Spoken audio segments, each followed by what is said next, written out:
Here's an unfortunate truth that people are going to have to accept that is a part of reality, is that when it comes to winning on the big stage, when it comes to performing in front of large groups of people, number one, the showmanship is going to affect the outcome. Number two, the bias in people's minds is going to affect the outcome. Now, today we're talking about Vince Carter versus Aaron Gordon. And this is a really interesting discussion, man, because who's the better dunker? If you compare Vince Carter's dunks with Aaron Gordon's dunks, whose dunks were better? Now, here's what I want people to pay attention to. This is the stuff that I like to dive into, is like, how psychologically do we gravitate to certain things and why certain things are better than others? There is a degree of skill involved. There is a degree of difficulty involved. But when you break it down, especially on a legendary scale, it's who had the greatest impact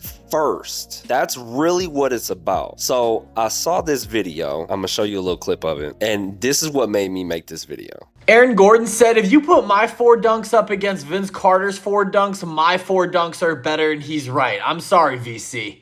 I'm not going to tell you that Vince Carter didn't have one of the best dunk contests of all time, because the straight up swagger and aura from this event is still legendary to this day. I mean, this clip of Shaq is unmatched.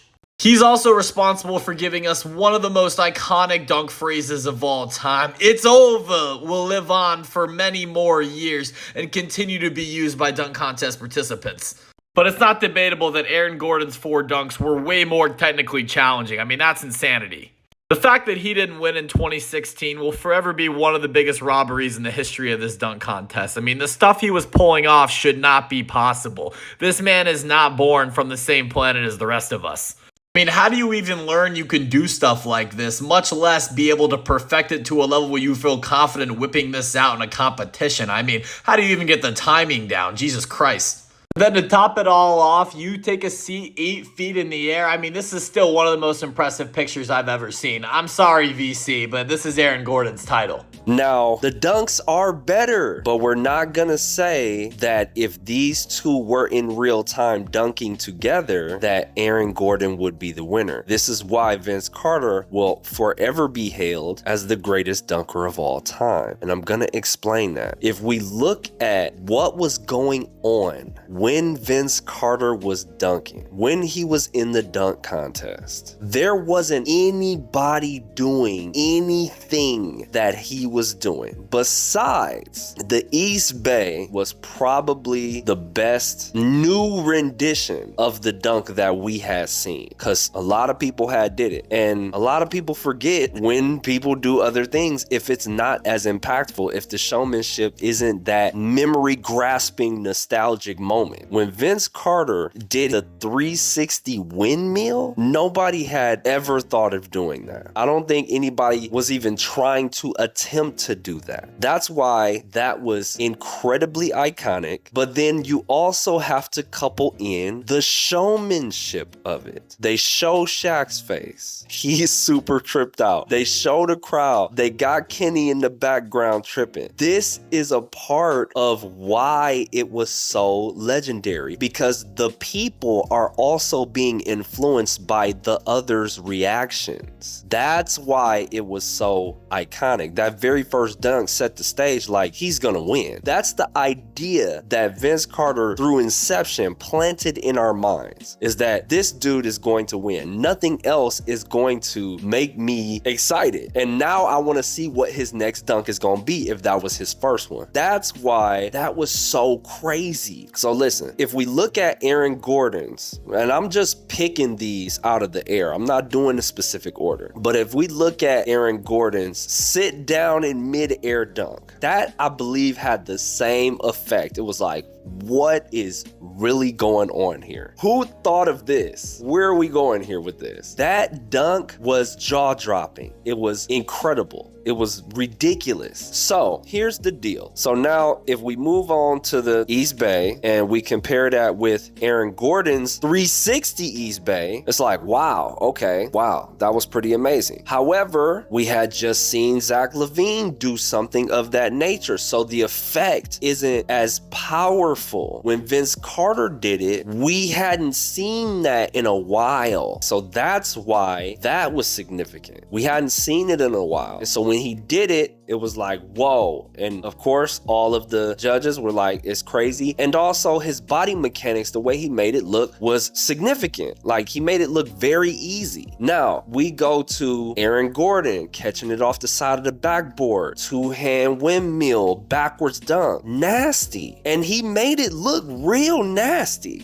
He really did. He made it look pretty gorgeous. I'm not gonna lie to you. And I'm not saying that I don't really like these dunks, and I'm not saying that there wasn't a possibility of him winning against Zach LaVine. You got to understand, I'm looking at this outside bias, y'all. You have to learn how to look at situations outside of bias, and you have to just break it down on why is this working? Why is this winning? And when I look at, okay, he did that. Zach LaVine had just got done doing something like that. The behind the back dunk was kind of similar to the sitting down dunk. He did it at the perfect moment. Again, these are momentous actions and very specifically inserted into our POV, our view of what we're looking at. So when you do something also plays a major factor, because if Aaron Gordon would have used that sit down dunk as last, he would have won. That's what I'm trying to help you to understand. It's a little bit of presentation, the showmanship of it. If he would have did that and saved that dunk for the very last, like, this is all I got left, that would have really messed Zach LaVine up. Zach LaVine was just flying, man. He was making it look like he could fly. He was windmilling from the free throw, East Baying from the free throw. So it was making what Aaron Gordon was doing look lesser than what it was. And when Aaron Gordon started running out of gas and Zach LaVine run out of gas, like run out of ideas, running out of really creative dunks, Zach LaVine just started flying. He was like, I know what's gonna get him going. I'm just gonna freaking jump from the free throw line and do something that nobody else has done, because everybody else has just done straight dunks. So that's why it was so significant. And the reason why he lost was because Zach LaVine kept overshadowing what Aaron Gordon was doing. So when you compare it to the Vince Carter situation, there was zero answer for this guy. He was doing dunks that people weren't even gonna try to attempt to say, I can do that too. When he stuck his arm in the rim, the faces of the people in the crowd were stunned. They was like, what? He is doing something we never even could have imagined that we would do something like this. To show how high you jump and you stick your whole arm in the rim, that was crazy. And nobody had an answer for that. That is why unanimously, because of the domination of it, is why Vince Carter is the greatest of all time when it comes to the dunks, man. The dunk contest. Now, my comment was that this can be likened to the GOAT debate, because LeBron has done things we have not seen Jordan do. I understand that. LeBron has shot from the logo. He's went up against a crazy powerful Avenger type team. He's won from losing 3 games straight, 3 games to 1. He's actually come all the way back from that. So I'm not saying that LeBron isn't a phenomenal player, but this ideology of, oh, Aaron Gordon's dunks were better than Vince Carter's, technically they were, but if you're going to compare the two side by side and you look at it holistically, not just the dunks, but the level of impact it had in the moment, is what we're talking about, y'all. And that's why there will never be a replacement for Jordan, man. That's not even to go into that, but it's the exact same thought process. It's like, oh, well, he's better and this, that, and the other. He's done all this stuff. It's like, but no, but the impact it had in that specific era. That's the only reason why LeBron technically is in the NBA. That's why he exists, is because of Michael Jordan. So there's no way he could be greater. There's simply no way. So there's no way that Aaron Gordon's dunks are greater than Vince Carter's dunks, because Vince Carter set the stage for the new generation to think differently. That's all I got for y'all. I want to hear what you got to say. I'm dead serious. Let me know